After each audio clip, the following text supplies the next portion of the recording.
Bismillahirrahmanirrahim. Welcome to PMDC online lecture room.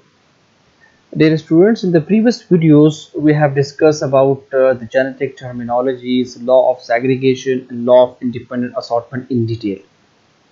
Now in this video lecture, which is a very important lecture, we will discuss that how gamete formation will be taking place, and we'll discuss some useful tips and tricks to remember the phenotype and genotypic ratio of a dihybrid, how to confirm the number of gametes, and then how to make the gamete by using a fork line method.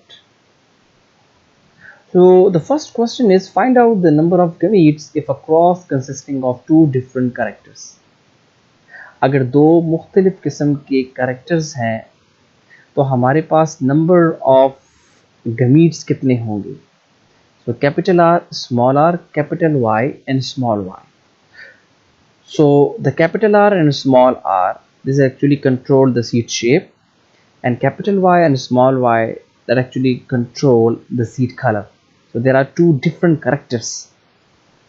और दो मुख्तलिफ किस्म के heterozygous condition है और इसमें number of gametes हमारे पास कितने होंगे. सो हमारे पास एक फार्मूला है that is 2 power of n. n यहाँ पर जाहिर करता है नंबर ऑफ हेटेरोजाइगस कंडीशन. सो इस केस में हेटेरोजाइगस कंडीशन मेरे पास कितने हैं, एक, and this is 2. So number of heterozygous condition in this case is 2. So we are taking 2 power of 2. So 2 multiplied by 2 is equal to 4. So it means that if a cross consisting of two characters, so we will have how many number of gametes will be there? 4 gametes are there. Clear? Okay. इसी तरीके से अगर हमारे पास यहाँ पर तीन हो, that is capital R, small r, capital Y, small y, capital T and small t. So again we will take 2 power of 3. So we will multiply 2 by 3. So 2 multiplied by 2 multiplied by 2, 2 2s are 4 and 4 2s are 8. So 2 को 3 मरतबा आपने multiply करना है. So इस तरीके से हम number of gametes को मालूम कर सकते हैं. Now how to find out number of gametes by using a fork line method. अब 4 gametes तो हमारे पास जो है वो आ गए हैं अगर हमारे पास दो मुख्तलिफ किस्म के कैरेक्टर्स हो. लेकिन फॉक लाइन मेथड के जरिए हम कैसे मालूम करेंगे? तो अगर कंडीशन हमारे पास हेटेरोजाइगस हो तो हम ऐसे लिखेंगे capital R and small r, capital R small r, then capital Y small y, capital Y small y, capital Y and small y. Now capital R capital Y, then capital R small y, then small r capital Y, then small r small y. तो इसका मतलब ये हुआ कि जो हमने पीछे confirm किया था 2 की पावर n के फार्मूले से, तो उसमें हमारे पास 4 गमीट्स आए थे. तो ये 4 मुख्तलिफ किस्म के गमीट्स बनेंगे अगर हमारे पास हेटेरोजाइगस कंडीशन 2 जीन पेयर्स की होगी. क्लियर? ओके.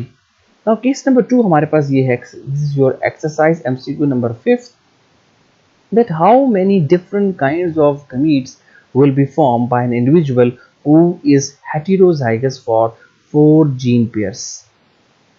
अगर 4 मुख्तलिफ किस्म के जीन पेयर्स हैं तो उसमें नंबर ऑफ gametes कितने होंगे? So again by simple trick and tricks you can find out the number of gametes again by the formula 2 to the power n. So in this case there are 4 gene pairs. 4 gene pairs are there. 4 different characters are there. So conditions like this, capital T, small t and capital R, small r, then capital Y, then small y, then capital P and small p. If the condition is like this, so it means that there are 4 gene pairs are there. So again we are taking the 2 power of n. N is the number of heterozygous condition. So the number of heterozygous condition is what? 4. So 2 power of 4. It means 2 is multiply 4 times. So 2 2s are 4, 4 2s are 8 and 8 2s are 16. So it means that 16 gametes, 16 different types of gametes will be formed if a cross consisting of how many characters? 4. Now how to remember the phenotypic and genotypic ratio of a dihybrid. मतलब 9:3:3:1 को याद करना और 1:2:1:2:4:2 then 2 then 1, इसको याद करने का एक आसान तरीका क्या होगा? आपने मोनोहाइब्रिड क्रॉस में जीनोटिपिक और फिनोटिपिक रेशियो को याद रखना है, दैट इज 3:1 and 1:2:1. अब हुआ अगर ये डाई हाइब्रिड हो या ट्राई हाइब्रिड हो या टेट्रा हाइब्रिड हो, तो आप किसी भी डाई हाइब्रिड के लिए या ट्राई हाइब्रिड के लिए फिनोटाइप और जीनोटाइप आसानी से याद कर सकते हैं, again by a tip and trick. 3:1 whole power that is n. So यहाँ पर n शो करता है number of heterozygous condition. Clear? इसी तरीके से जीनोटाइप को अगर आपको याद करना है तो उसके लिए भी यही है 1:2:1 whole power, this is n, and n is what number of the heterozygous condition. Next, so now let us solve.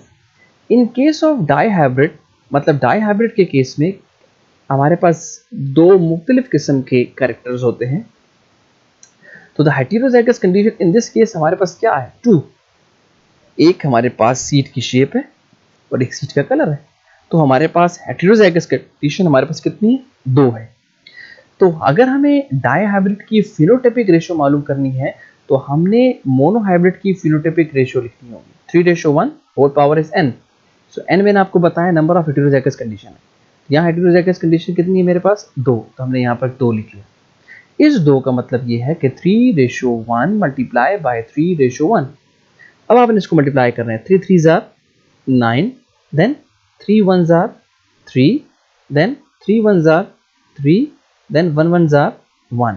तो 9:3:3:1 इसको याद करना अब आपके लिए आसान हो गया.